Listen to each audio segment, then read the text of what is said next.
Pare de fingir, meu pai retrucou enquanto eu lutava para respirar. Minha tia disse que eu sou Abigail, 25 anos, e toda minha vida foi uma batalha para ser acreditada. Minha família sempre me rotulou como dramática e em busca de atenção, a menina que gritava lobo. Mas naquele 4 de julho, quando meus pulmões se contraíram e minha visão ficou turva, quando meu pai gritou, pare de fingir, enquanto eu lutava para respirar, tudo mudou. Minha tia Marta disse que eu estava apenas tentando fugir da limpeza. Ninguém esperava que quando o paramédico checasse meu pulso, ele gritaria por uma maca e entraria em pânico. Me digam nos comentários de onde vocês estão assistindo, e se essa história ressoa com vocês, por favor apertem o botão de curtir e se inscrevam. Confiem em mim, o que aconteceu em seguida mudou minha vida para sempre. Crescer na casa dos Marshall significava uma coisa acima de tudo, fraqueza era inaceitável. Meu pai, Frank Marshall, dirigia nossa casa como dirigia seu negócio de construção, com expectativas rígidas e pouco espaço para desculpas. Com seus 1,80 metros de altura, mãos permanentemente calejadas e uma voz que podia ser ouvida do outro lado de um canteiro de obras, papai não era alguém para quem você reclamava, a menos que quisesse uma palestra sobre problemas reais. Desde minhas primeiras memórias, sempre que me sentia doente ou machucada, enfrentava ceticismo ao invés de simpatia. Quando tinha 7 anos e quebrei meu pulso caindo da carvalho do quintal, papai me fez lavar a louça antes de finalmente me levar ao pronto-socorro, convencido de que eu estava exagerando. O médico depois disse que tive sorte de não ter dano permanente pelo atraso. Esse padrão continuou durante toda a minha infância, uma mensagem consistente de que minha dor não importava, que minhas experiências eram menos válidas que as de todos os outros. Minha mãe morreu quando eu tinha 4 anos, deixando papai para criar eu e minha irmã mais nova Jéssica sozinho. Talvez isso explicasse sua dureza, mas nunca a desculpou. Mamãe havia sido o amortecedor entre seu pragmatismo severo e nossas vulnerabilidades infantis. Sem ela, ficamos expostas ao seu julgamento sem filtro. Tia Marta, irmã dele, era cortada do mesmo tecido. Uma mulher com cabelos perfeitamente arrumados que nunca chegava a nenhuma reunião sem um comentário crítico disfarçado de preocupação. Tem certeza de que deveria comer isso, Abigail? Ou, essa roupa é certamente uma escolha. Ela havia se nomeado meu modelo feminino depois que mamãe morreu, mas sua ideia de orientação era principalmente crítica envolta em um verniz fino de prestatividade. A única pessoa que sempre acreditou em mim foi Jéssica. 3 anos mais nova que eu, ela de alguma forma escapou do rótulo dramático que havia sido anexado a mim. Quando eu tinha enxaquecas que me deixavam vomitando no banheiro, Jéssica silenciosamente me trazia água e sentava comigo no escuro. Quando papai me acusava de fingir para faltar na escola, ela me defendia em sua maneira quieta, embora raramente fizesse diferença. Aos 16 anos eu havia internalizado sua rejeição tão profundamente que comecei a duvidar de minhas próprias experiências. Talvez eu estivesse sendo dramática. Talvez pessoas normais não sentissem dor do jeito que eu sentia.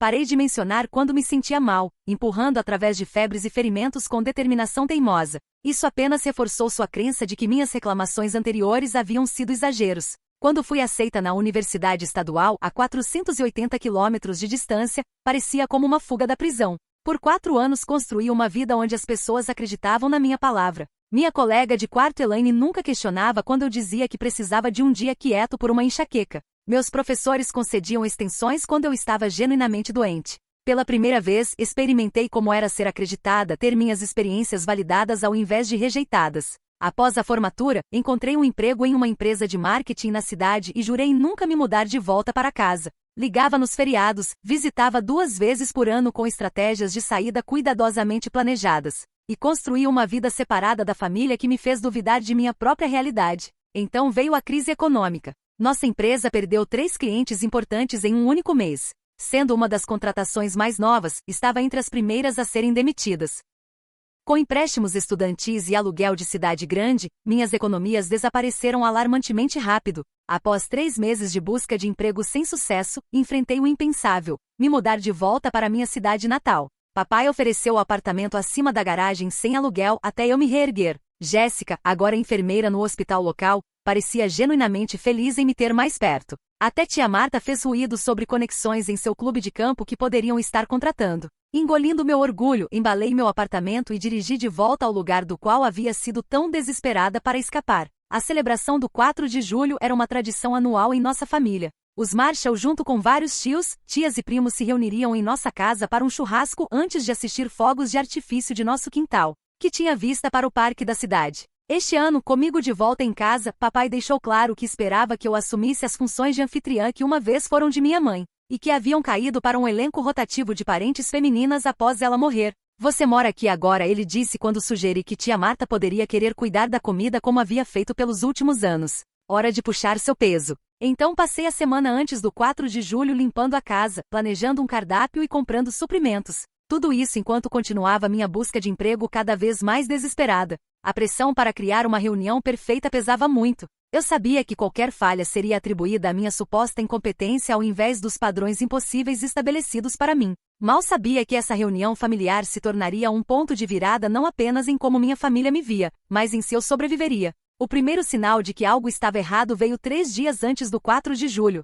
Acordei incomumente cansada apesar de ter dormido quase 9 horas. Meu corpo se sentia pesado, como se estivesse me movendo debaixo d'água, e subir as escadas para a cozinha me deixou sem ar. Você está fora de forma, disse a mim mesma, repetindo as palavras que havia ouvido de meu pai incontáveis vezes. Ignorei a fadiga estranha e foquei na minha lista de tarefas para a próxima reunião familiar. Mais tarde naquela tarde, enquanto aspirava a sala de estar, tive que parar 2 vezes para recuperar o fôlego. Uma dor surda havia se instalado na minha panturrilha direita, mas a dispensei como uma distensão muscular de toda a limpeza. Havia passado anos aprendendo a ignorar os sinais do meu corpo, a empurrar através do desconforto ao invés de arriscar ser rotulada como dramática. Naquela noite liguei para Elaine, minha melhor amiga da faculdade que havia se tornado minha linha de vida desde que me mudei de volta para casa. Você soa terrível, ela disse depois que tosse explicando meu progresso na busca de emprego. Obrigada, ri, tentando ignorar o aperto estranho no meu peito. Apenas cansada da limpeza. Papai quer que essa festa seja perfeita.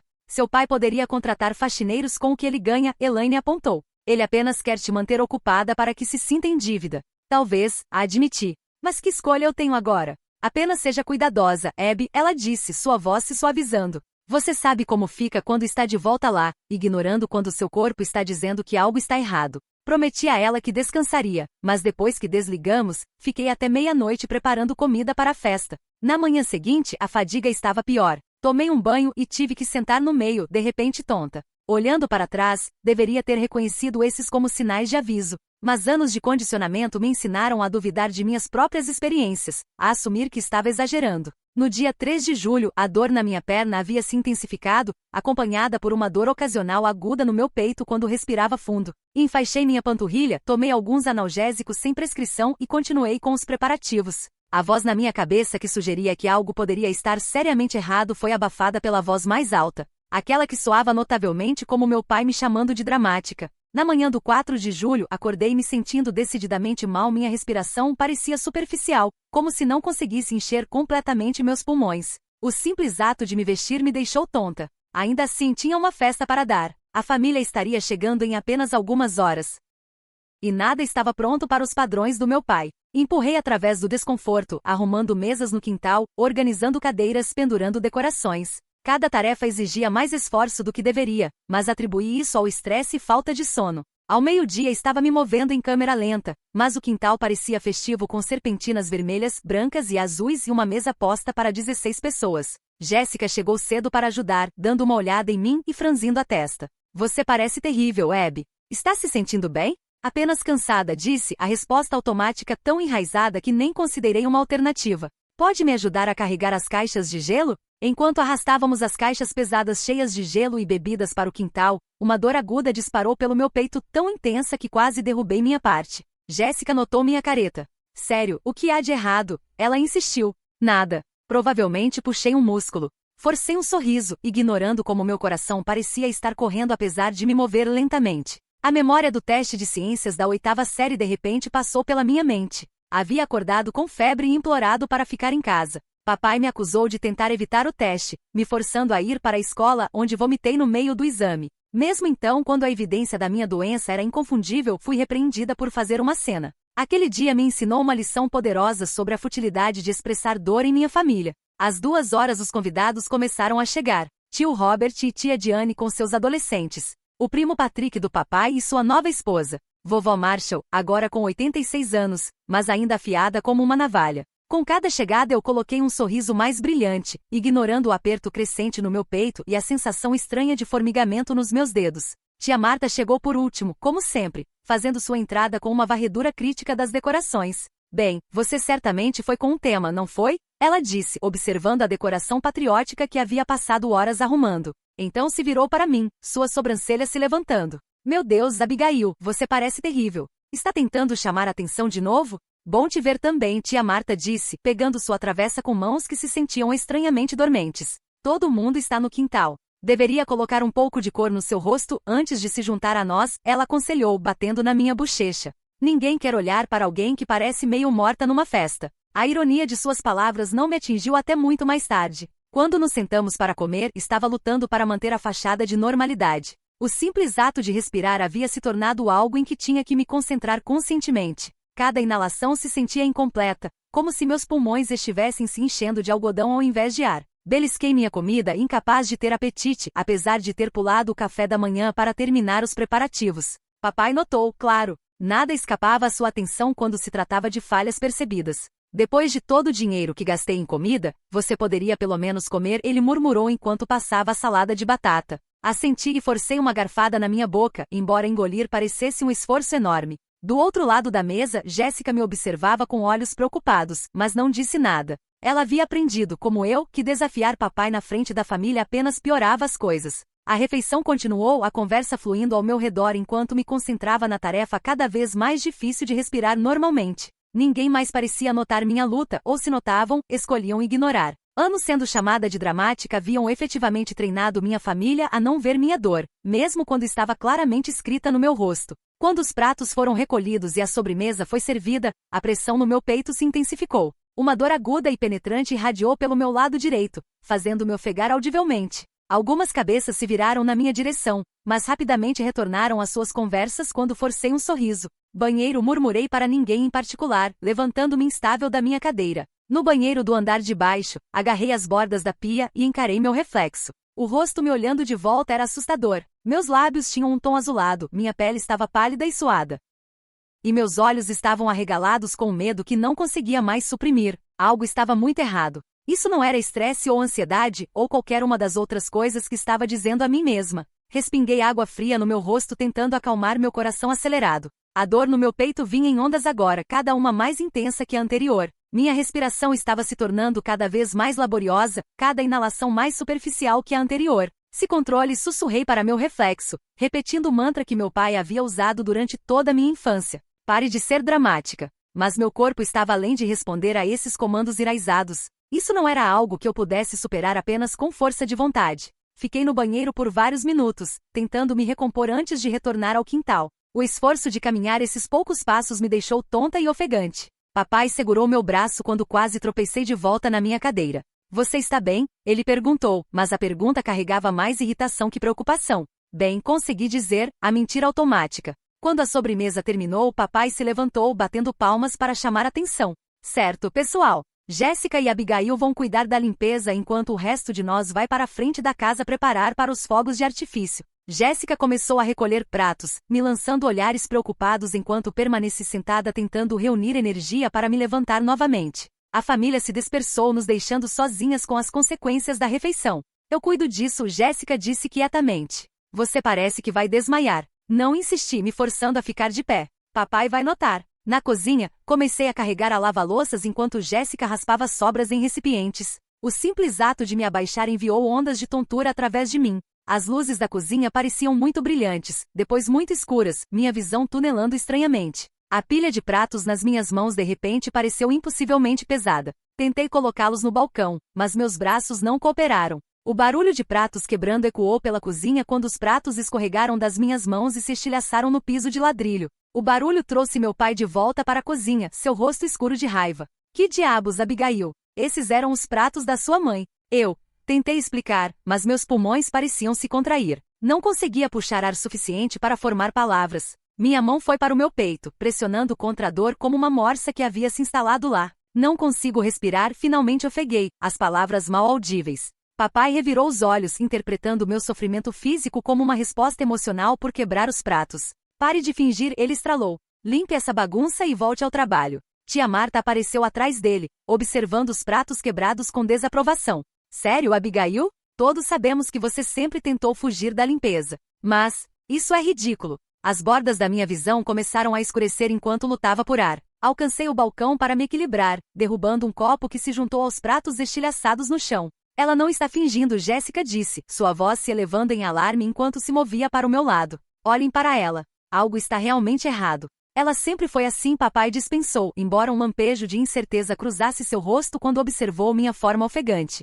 Sempre fazendo uma cena. Tio Robert entrou na cozinha, atraído pela comoção. Sua expressão mudou de curiosidade para preocupação quando me viu apoiada pesadamente contra o balcão, minha respiração rápida e superficial. Talvez devêssemos ligar para alguém, ele sugeriu, se movendo em minha direção. Ela está bem, papai insistiu, mas sua voz carregava menos convicção. Ela só precisa se acalmar. Não consigo respirar, repeti, as palavras vindo entre tentativas desesperadas de respirar. O quarto estava girando agora, rosto se borrando enquanto meu cérebro privado de oxigênio lutava para processar o que estava acontecendo. Minhas pernas cederam e deslizei para baixo contra os armários, pousando em meio aos pratos quebrados. A dor no meu peito era avassaladora, irradiando por todo o meu corpo. Podia ouvir discussões acontecendo acima de mim, vozes subindo e descendo, mas pareciam distantes como se viessem de outro quarto. Basta, Jéssica gritou.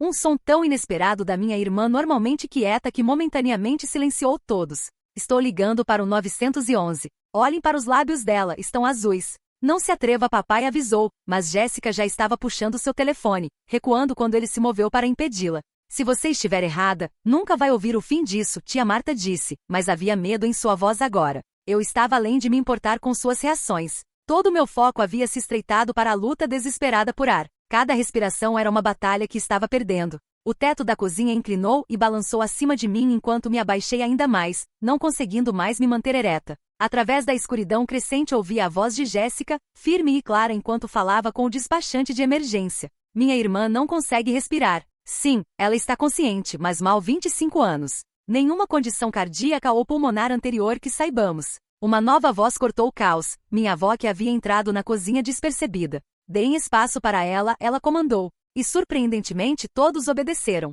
Ela se ajoelhou ao meu lado com dificuldade, seus joelhos artríticos protestando, e pegou minha mão. A ajuda está vindo, criança, ela disse, a única que parecia entender completamente a gravidade da situação. O tempo se tornou fluido, se estendendo e contraindo imprevisivelmente. Não tinha ideia de quanto tempo fiquei lá lutando por cada respiração antes do som de sirenes cortar o ar. Passos pesados, vozes desconhecidas e então rostos novos apareceram em meu campo de visão limitado. Paramédicos uniformizados, equipamentos sendo desembalados, perguntas profissionais rápidas direcionadas a Jéssica. Um jovem paramédico se ajoelhou ao meu lado, seu rosto sério enquanto pegava meu pulso, checando meu pulso. Sua expressão mudou instantaneamente, alarme substituindo o desprendimento profissional. Tragam a maca aqui agora, ele gritou para seu parceiro. Pulso está 140 e fraco, saturação de oxigênio criticamente baixa. O quarto entrou em pânico. Meu pai ficou congelado, seu rosto cinzento quando a realidade da situação finalmente penetrou sua negação. Tia Marta havia recuado contra a parede, mãos sobre a boca.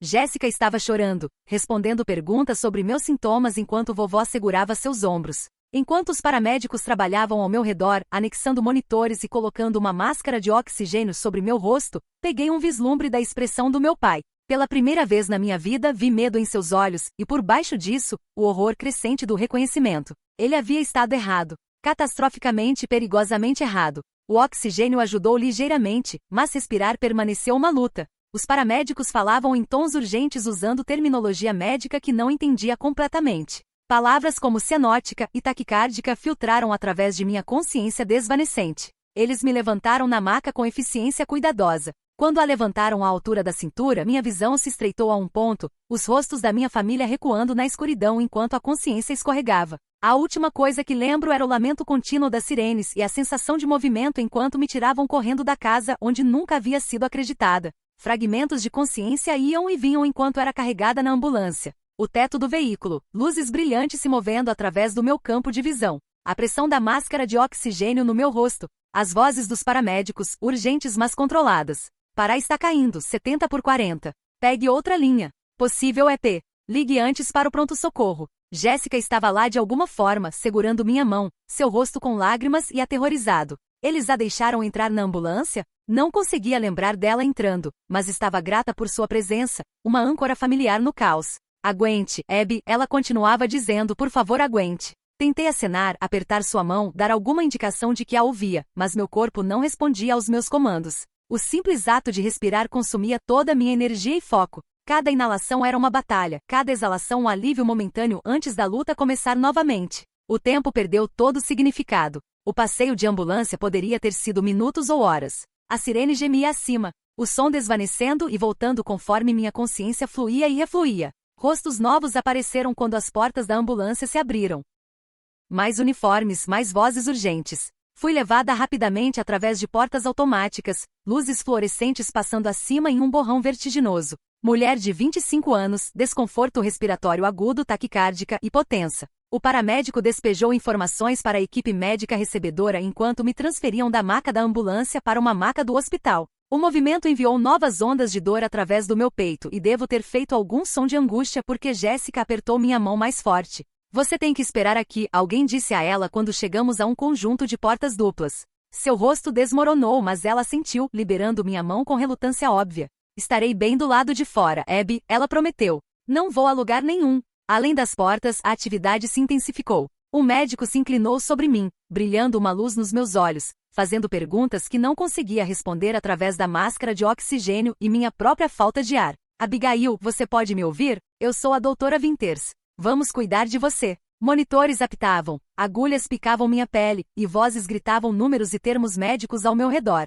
Durante tudo isso, a dor esmagadora no meu peito e a luta desesperada por ar continuaram. Preciso de uma TC de tórax stat e tragam ultrassom aqui para a perna dela. Oxigênio no sangue ainda caindo. Comece ela com heparina. Precisamos entubar se os SATS dela não melhorarem nos próximos 2 minutos. A urgência em suas vozes penetrou minha neblina de dor e medo. Isso estava ruim. Muito ruim. A percepção deveria ter me aterrorizado. Mas uma calma estranha havia se instalado sobre mim. Essas pessoas acreditavam em mim. Eles viam meu sofrimento e respondiam com alarme apropriado. Depois de uma vida inteira tendo minha dor dispensada, a validação era quase tão poderosa quanto o oxigênio que estavam bombeando em meus pulmões falhando. Alguém cortou minha camisa, anexando cabos ao meu peito. Gel frio foi espalhado sobre minha perna direita seguido pela pressão de uma sonda de ultrassom. O médico observando a tela assentiu sombriamente. TVP confirmada na perna direita. TC está pronto para ela. Mais movimento, mais luzes passando acima enquanto era levada por corredores. O scanner de TC se erguia acima de mim, uma máquina massiva em forma de rosquinha que olharia dentro do meu peito e confirmaria o que a equipe médica já suspeitava. Abigail, precisamos tirar algumas fotos dos seus pulmões, um técnico explicou. Tente ficar o mais imóvel possível. A varredura em si foi rápida, mas a sequência foi um borrão de atividade aumentada. Palavras como embolia pulmonar massiva e condição crítica flutuaram pelo ar ao meu redor. De volta ao pronto-socorro, novos médicos apareceram, especialistas chamados para a crise se desenrolando no meu corpo. Uma máscara foi colocada sobre meu rosto, diferente da máscara de oxigênio, e uma voz me disse que precisavam me fazer dormir por um pouco para me ajudar a respirar. A escuridão me reclamou antes que pudesse responder, uma fuga misericordiosa da dor e medo que haviam consumido meu mundo. Não tenho memória das próximas 12 horas. Jéssica depois me contou que fui entubada, um tubo colocado pela minha garganta para respirar por mim quando meus próprios pulmões não conseguiam acompanhar. Anticoagulantes poderosos foram administrados para combater os coágulos que haviam viajado da minha perna para meus pulmões. Um catéter especial foi passado através das minhas veias para quebrar diretamente o maior coágulo que estava ameaçando minha vida. Meu pai chegou ao hospital 20 minutos depois da ambulância, tendo seguido em sua caminhonete com vovó e tia Marta. Ele andava de um lado para o outro na sala de espera, recusando-se a sentar, recusando-se a falar. Quando o médico saiu para atualizar a família usando palavras como risco de vida e condição crítica, ele teve que se apoiar na parede. Tia Marta saiu logo depois, alegando que o estresse era demais para seu coração, mas todos sabiam que ela estava fugindo da evidência de sua própria culpabilidade. Tio Robert ficou, fornecendo apoio silencioso a Jéssica e garantindo que meu pai não desmoronasse do choque e estresse. Durante a noite, enquanto eu jazia inconsciente na UTI, minha família esperou. Jéssica se recusou a sair, se encolhendo numa cadeira desconfortável na sala de espera quando não a deixaram ficar ao meu lado. Vovó Marshall, apesar de sua idade e artrite, permaneceu até o amanhecer, tricotando quietamente e ocasionalmente lançando ao meu pai um olhar que falava volumes sobre seus pensamentos sobre seu comportamento. O mundo retornou lentamente em fragmentos e sensações. Primeiro o bip constante dos monitores, depois o cheiro antisséptico do ambiente hospitalar. Finalmente a dor surda na minha garganta que indicava que o tubo respiratório havia sido removido. Abri meus olhos para um quarto de hospital fracamente iluminado. Jéssica sentou ao lado da cama, sua cabeça caindo em sono exausto, sua mão ainda segurando a minha. O simples ato de respirar não era mais uma luta desesperada, embora cada inalação causasse uma dor surda no meu peito. Meu movimento deve ter alertado ela porque Jéssica acordou sobressaltada, seus olhos se arregalando quando encontraram os meus. Abby, ela sussurrou, sua voz rachando, você está acordada. Tentei falar, mas minha garganta estava crua da intubação. Jéssica rapidamente segurou um copo de água com canudo aos meus lábios, me ajudando a tomar pequenos goles que aliviaram a sensação de queimação. O que aconteceu? Consegui dizer roucamente após alguns momentos. Jéssica apertou o botão de chamada antes de responder. Você teve coágulos de sangue nos pulmões, embolia pulmonar eles chamaram. Ela pausou, engolindo com dificuldade. Foi muito ruim, Abby, eles disseram que se tivéssemos esperado muito mais para chamar a ambulância. Ela não precisou terminar a frase. Nós duas sabíamos o que ela queria dizer. Eu quase havia morrido no chão da cozinha do meu pai enquanto ele me acusava de fingir. Uma enfermeira entrou sorrindo quando viu que eu estava acordada. Ela checou os monitores, fez anotações num tablet e prometeu que o médico viria em breve. Ela ajustou meus travesseiros com eficiência gentil, tratando meu corpo com um cuidado ao qual não estava acostumada a receber. Doutora Winter chegou logo depois, uma mulher alta com olhos gentis e um ar de competência tranquila. Bom te ver acordada, Abigail, ela disse, pegando meu prontuário. Você nos deu um belo susto. Ela explicou o que havia acontecido em termos médicos que ainda assim, pintavam um quadro aterrorizante. Uma trombose venosa profunda, um coágulo sanguíneo havia se formado na minha perna direita, provavelmente devido à inatividade prolongada durante minha mudança recente e busca por emprego. Pedaços deste coágulo haviam se soltado e viajado através da minha corrente sanguínea para meus pulmões, bloqueando artérias pulmonares e impedindo a oxigenação adequada do meu sangue. O termo técnico é embolia pulmonar ou EP, ela disse. A sua foi significativa, bloqueando vários vasos principais. Seu pulmão direito estava quase completamente comprometido e seu esquerdo estava lutando para compensar. Ela não adoçou a gravidade. Sua condição estava crítica quando chegou. Seus níveis de oxigênio estavam perigosamente baixos e seu coração estava se esforçando para bombear sangue através de vasos bloqueados. Sem intervenção imediata, o resultado teria sido fatal. Fatal. A palavra pairou no ar entre nós. Eu estava morrendo e ninguém na minha família exceto Jéssica havia acreditado em mim até que fosse quase tarde demais. Realizamos uma trombólise direcionada por catéter para quebrar os maiores coágulos, doutora Winters continuou. Você precisará permanecer em anticoagulantes por pelo menos 6 meses, possivelmente mais. Vamos monitorá-la de perto para qualquer complicação ou recorrência. Ela revisou o plano de tratamento, os medicamentos que eu precisaria, as consultas de acompanhamento que se tornariam parte da minha rotina. Durante toda sua explicação, ela se dirigiu diretamente a mim, levando minhas perguntas a sério, validando minhas preocupações. O contraste entre sua abordagem e a rejeição da minha família era stark e doloroso. Depois que ela saiu, Jéssica preencheu as lacunas na minha memória, explicando o que havia acontecido depois que perdi a consciência na ambulância. Papai nos seguiu até o hospital, ela disse. Ele parecia um fantasma, Abby. Quando o médico saiu e nos disse quão sério era, que você poderia não conseguir, ele simplesmente se sentou no chão, bem ali no meio da sala de espera. Vovó finalmente o fez sentar numa cadeira. Ela descreveu como ele havia andado de um lado para o outro na sala de espera a noite toda, recusando comida ou conforto, falando apenas para pedir atualizações sobre minha condição. Tia Marta saiu depois da primeira hora, Jéssica continuou, uma dica de raiva em sua voz. Disse que não conseguia lidar com o estresse. Tio Robert ficou, porém. Ele garantiu que papai comesse algo, ligou para o resto da família para atualizá-los. A notícia de que meu pai havia mostrado preocupação genuína era tanto surpreendente quanto confusa. Minhas emoções sobre ele eram uma bagunça emaranhada, alívio por sua preocupação competindo com raiva por sua rejeição dos meus sintomas. Ele está aqui agora, na verdade, Jéssica adicionou hesitantemente. Na cafeteria. Mal saiu do hospital. Você quer vê-lo? Não estava pronta para essa conversa, ainda não. Balancei a cabeça e Jéssica não insistiu. Ela entendia melhor que ninguém os sentimentos complicados que nutria em relação ao nosso pai. Durante o dia, enfermeiras iam e vinham, checando sinais vitais, administrando medicamentos, perguntando sobre meus níveis de dor e os tratando seriamente quando respondia honestamente. Uma enfermeira passou quase 10 minutos explicando como a medicação para a dor funcionava e me encorajando a pedir mais se precisasse, me assegurando que relatar dor não era fraqueza, mas informação necessária para meu tratamento. Muitos pacientes, especialmente mulheres, subrelatam dor, ela me disse. Eles foram condicionados a pensar que deveriam aguentar ou que não estão realmente doendo tanto quanto pensam. Mas dor é informação importante que nos ajuda a tratá-la adequadamente. Suas palavras tocaram uma corda tão profunda que tive que me virar para esconder lágrimas súbitas. Toda minha vida fui ensinada que expressar dor era fraqueza, que minhas percepções do meu próprio corpo eram não confiáveis e dramáticas. Aqui estava uma profissional médica me dizendo exatamente o oposto, validando as mesmas experiências que minha família me treinou para duvidar. Mais tarde naquela tarde, Jéssica trouxe meu telefone, que estava cheio de mensagens de amigos que haviam ouvido sobre minha hospitalização. Elaine havia mandado mensagens de hora em hora, cada vez mais frenética quando não respondi, culminando numa mensagem dizendo que dirigiria da cidade no dia seguinte para me ver. Minha colega de quarto da faculdade, meus ex-colegas de trabalho, até conhecidos casuais haviam entrado em contato com preocupação e desejos de melhora.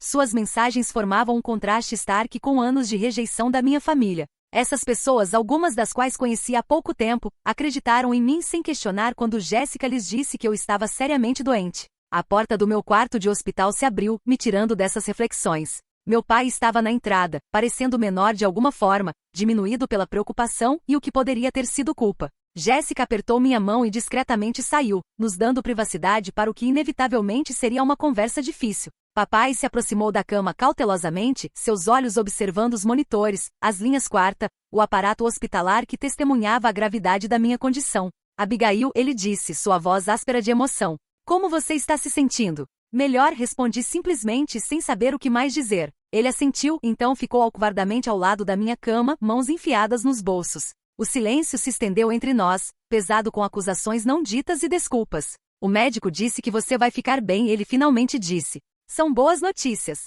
Assenti esperando por mais, por algum reconhecimento do que havia acontecido, de seu papel em atrasar meu tratamento. Mas ele apenas se mexeu desconfortavelmente, comentando sobre a comida do hospital, o tempo, qualquer coisa exceto o elefante na sala. Depois de alguns minutos dessa conversa forçada, ele se desculpou prometendo retornar mais tarde. Quando chegou à porta, ele pausou, olhando de volta para mim com uma expressão que não conseguia ler direito. Estou feliz que você esteja bem, ele disse. E então se foi, me deixando sozinha com os monitores apitando e o peso de tudo o que ficou por dizer. Uma semana depois da minha internação, Dra. Winter sugeriu uma reunião familiar. Minha condição havia estabilizado e eu estava sendo preparada para a alta em mais 1 ou 2 dias. Ela sentiu que era importante para minha família entender a gravidade do que havia acontecido e o cuidado que eu precisaria durante a recuperação. Embolia pulmonar não é apenas uma emergência única, ela me explicou de antemão. Requer tratamento contínuo e ajustes de estilo de vida. Sua família precisa entender que isso é sério e que seus sintomas nunca devem ser dispensados. O subtexto não dito era claro. Ela havia juntado as peças de comentários que Jéssica fez e talvez de minha própria relutância em ter minha família visitando, que a rejeição deles dos meus sintomas quase me custou a vida. Essa reunião era sua maneira de garantir que não aconteceria novamente. Meu pai chegou primeiro, seguido por Jéssica e vovó Marshall. Para minha surpresa, tio Robert veio também junto com tia Marta, que não havia visitado desde aquela primeira noite. Eles se arranjaram alcovardamente ao redor do meu quarto de hospital, ninguém exatamente encontrando meus olhos. Dra. Winters começou delineando o que havia acontecido em termos claros e não emocionais. Ela explicou como os coágulos sanguíneos haviam se formado, como haviam viajado para meus pulmões, e como haviam bloqueado os vasos que carregavam oxigênio para meu sangue. Quando Abigail chegou ao pronto-socorro, ela disse, seu olhar varrendo através dos membros da minha família, sua saturação de oxigênio estava criticamente baixa. Seu coração estava correndo, tentando compensar pela falta de oxigênio, colocando tensão adicional num sistema já comprometido. Ela pausou, deixando isso afundar antes de continuar. Para ser perfeitamente clara, sem intervenção médica imediata, Abigail teria morrido. Estamos falando de uma questão de horas, possivelmente menos. O quarto estava silencioso exceto por um pequeno som da minha avó, algo entre um suspiro e um suspiro. Os sintomas iniciais de embolia pulmonar podem ser sutis, Dra. Winters continuou. Fadiga, falta de ar, dor no peito que piora com respirações profundas. Estes podem ser confundidos com outras condições, mas nunca devem ser ignorados ou dispensados. Sua ênfase na palavra dispensados era leve mas inconfundível. Meu pai se mexeu na cadeira, seu desconforto evidente. Como devemos saber? Ele finalmente perguntou, uma ponta defensiva em sua voz. Não somos médicos. Dra. Winters o encarou firmemente. Você não era esperado para diagnosticar a condição dela, Sr. Marshall. Mas quando alguém diz que não consegue respirar, acreditar neles é um bom primeiro passo. Buscar atenção médica prontamente pode fazer a diferença entre vida e morte em casos assim. A repreensão, embora profissional no tom, era clara. Meu pai desviou o olhar, sua mandíbula tensa. Quando Dra. Winters concluiu sua explicação e abriu espaço para perguntas, uma calma estranha se instalou sobre mim. Por anos eu havia suprimido meus sentimentos sobre como minha família me tratava, engolindo mágoa e raiva em nome de manter a paz. Mas sentada naquela cama de hospital com a evidência de sua rejeição exposta em termos médicos, algo mudou dentro de mim. Eu disse a vocês que não conseguia respirar, disse, minha voz quieta mas firme. Disse a todos vocês e vocês disseram que eu estava fingindo. O quarto ficou imóvel, o desconforto da minha família palpável. Papai pigarreou, mas não disse nada. Esta não foi a primeira vez, continuei, ganhando momentum. Minha vida inteira, toda vez que estava doente ou machucada, vocês me diziam que estava sendo dramática. Vocês me ensinaram a ignorar meu próprio corpo, a duvidar de minhas próprias experiências. Lágrimas ameaçaram, mas as pisquei de volta. Vocês sabem como é crescer nunca sendo acreditada? Estar com dor e ser dito que está tudo na sua cabeça? Ofegar por ar e ser acusada de fazer um show? Agora Abigail, tia Marta começou, seu tom o mesmo que usava para me repreender quando criança. Ninguém poderia ter sabido que isso era sério. Você sempre foi sensível. Eu quase morri e a cortei, minha voz se elevando. O médico acabou de dizer que eu teria morrido sem tratamento. E você ainda está fazendo desculpas. O rosto de tia Marta corou, sua boca abrindo e fechando sem som. Ela se levantou abruptamente e saiu do quarto, a porta balançando fechada atrás dela. Papai sentou rígido em sua cadeira, sua expressão uma mistura complexa de raiva e o que poderia ter sido vergonha. Não somos leitores de mente, Abigail, ele disse, mas a autoridade usual estava faltando em sua voz. Como devíamos saber que desta vez era diferente? Vocês não deviam saber, respondi. Vocês deviam acreditar em mim toda vez. É isso que pais fazem. Eles acreditam em seus filhos quando dizem que estão machucados. As palavras pairaram no ar entre nós, décadas de dor dispensada destilada numa verdade simples. Papai se levantou, seus movimentos rígidos, e caminhou até a janela, olhando para o estacionamento do hospital. O silêncio se estendeu até vovó Marshall falar, sua voz fina mas clara. Ela está certa, Frank. Falhamos com ela. Eu falhei com ela também. Papai não se virou, mas seus ombros se tensionaram com suas palavras. Quando Sarah morreu, vovó continuou se referindo à minha mãe, você se fechou. Não conseguia lidar com a dor das crianças em cima da sua própria, então ensinou elas a não mostrá-la. Isso estava errado. Jéssica, que havia estado quieta até agora, alcançou minha mão. Eu tenho mantido o registro, ela disse suavemente. Toda vez que Abby estava doente, ninguém acreditou nela. Toda vez que estava machucada e foi mandada aguentar. Ela puxou um pequeno caderno da bolsa, sua capa gasta de anos de uso. A enxaqueca quando tinha 13, que acabou sendo uma infecção séria. O tornozelo torcido que você a fez andar por 3 dias antes de fazer um raio-x. A vez que teve infecção de garganta e você a mandou para a escola mesmo assim. Com cada exemplo, a tensão no quarto cresceu. Tio Robert balançou a cabeça, parecendo genuinamente angustiado. Não tinha ideia de que era tão consistente, ele disse. Notei às vezes, mas não percebi quão frequente era. Não era sua responsabilidade, disse a ele. Mas era do papai. E ele escolheu não acreditar em mim repetidas vezes. Papai se virou da janela, seu rosto ilegível. Fiz o que achei melhor, ele disse. Estava tentando ensinar você a ser forte. Você me ensinou a duvidar de mim mesma, respondi. E quase me matou. Ele não tinha resposta para isso. Depois de um longo momento, saiu do quarto sem outra palavra, a porta fechando suavemente atrás dele. Os membros da família restantes trocaram olhares desconfortáveis. Vovó suspirou profundamente, o som carregando o peso do arrependimento. Ele vai entender, ela disse, embora não soasse totalmente convencida. Ele só precisa de tempo para processar. Não sei se posso esperar por isso, admiti. Não posso continuar fingindo que está tudo bem. Não depois disso. Você não deveria ter que fazer isso, Jéssica concordou, me surpreendendo com sua firmeza. Nada disso foi sua culpa, Abby. Você merece melhor. Tio Robert assentiu. Eu deveria ter falado algo antes, ele disse. Todas aquelas vezes que vi como te tratavam, deveria ter me pronunciado. Me desculpe, Abigail. Seu pedido de desculpas, o primeiro que qualquer membro da família havia oferecido, trouxe lágrimas inesperadas aos meus olhos. Obrigada, consegui dizer, o reconhecimento simples mais curativo do que esperaria. Quando saíram um tempo depois, Jéssica prometeu retornar naquela noite. Vovó beijou minha testa, sussurrando um pedido de desculpas próprio, e tio Robert apertou minha mão, sua expressão perturbada mas gentil. Sozinha no meu quarto de hospital, me senti emocionalmente drenada, mas de alguma forma mais leve.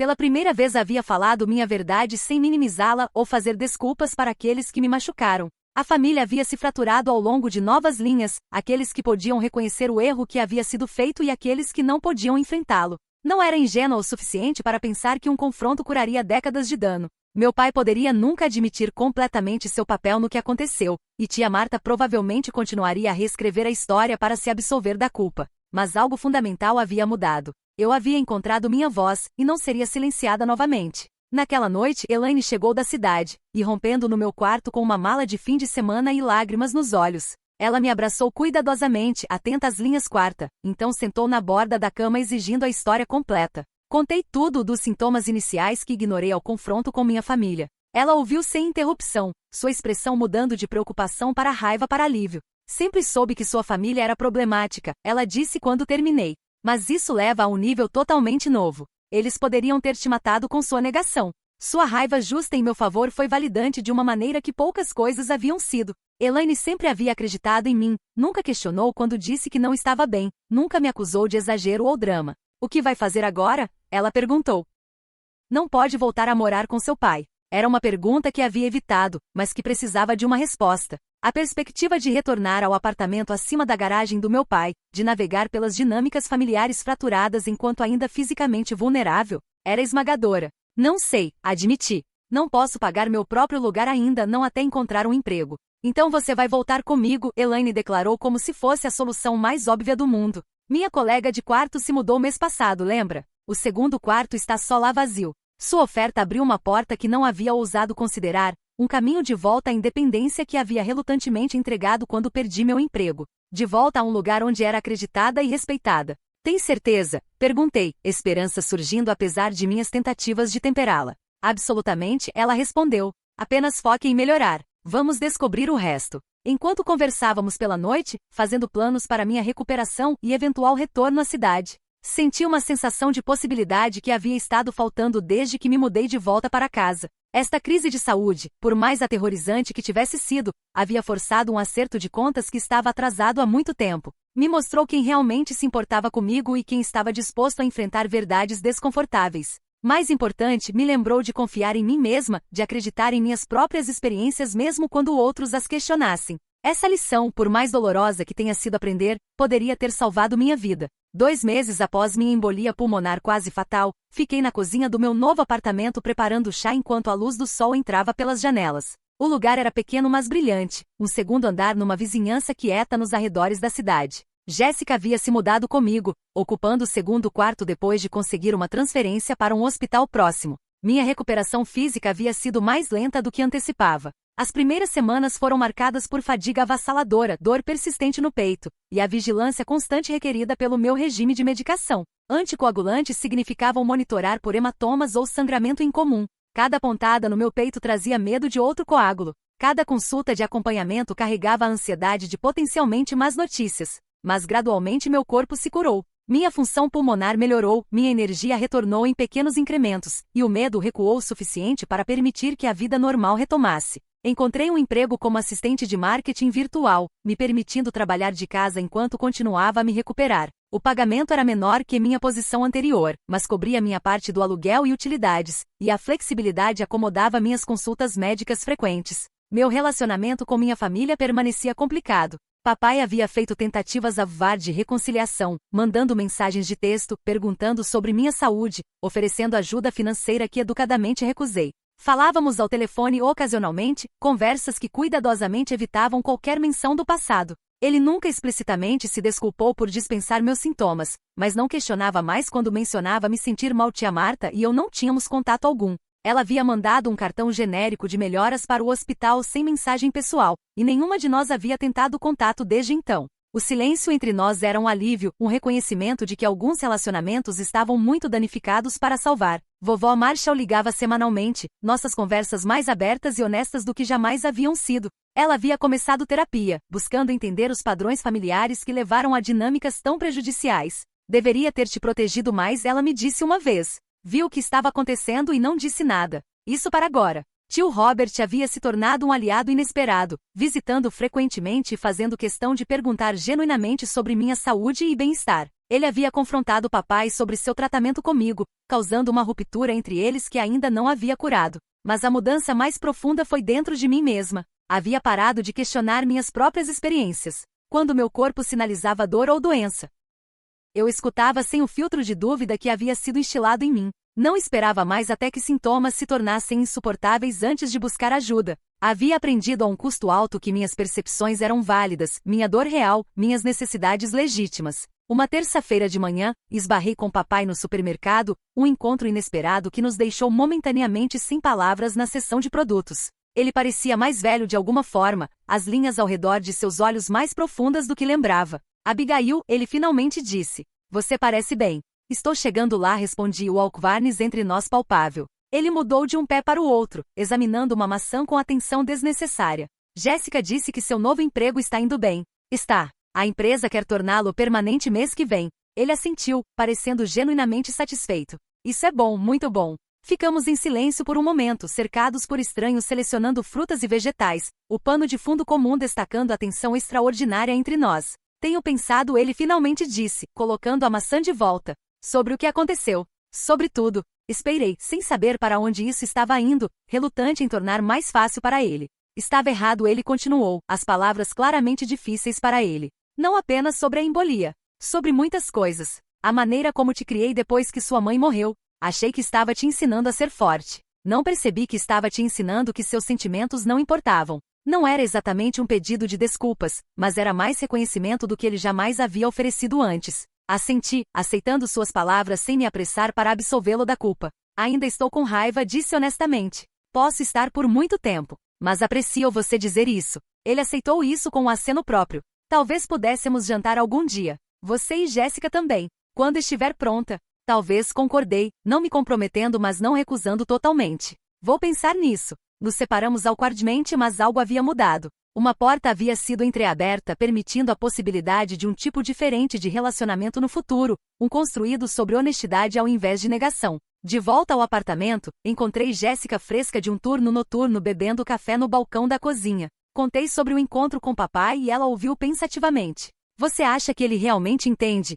Ela perguntou quando terminei. Parte disso respondi. Talvez tanto quanto é capaz agora. Algumas semanas depois, Jéssica experimentou um susto de saúde próprio, dor abdominal incomum que a deixou curvada uma noite. Sem hesitação, a levei ao pronto-socorro, insistindo no exame completo apesar de seus protestos de que provavelmente não era nada sério. O diagnóstico foi apendicite, pega cedo o suficiente para prevenir ruptura. Enquanto sentava ao lado da cama do hospital após sua cirurgia, percebi que havíamos quebrado o ciclo. Não havíamos dispensado sua dor ou esperado até se tornar crítica. Havíamos agido prontamente, confiando nos sinais de aviso do corpo dela. O padrão estabelecido pelo nosso pai terminaria conosco. Uma noite no início do outono, recebi uma ligação surpreendente de tia Marta. Sua voz estava incomumente contida quando perguntou como estava me sentindo. Tenho visto alguém, ela disse depois que trocamos cortesias a Vard, uma terapeuta. Ela sugeriu que entrasse em contato com você. Permaneci em silêncio, não dando nem encorajamento nem rejeição.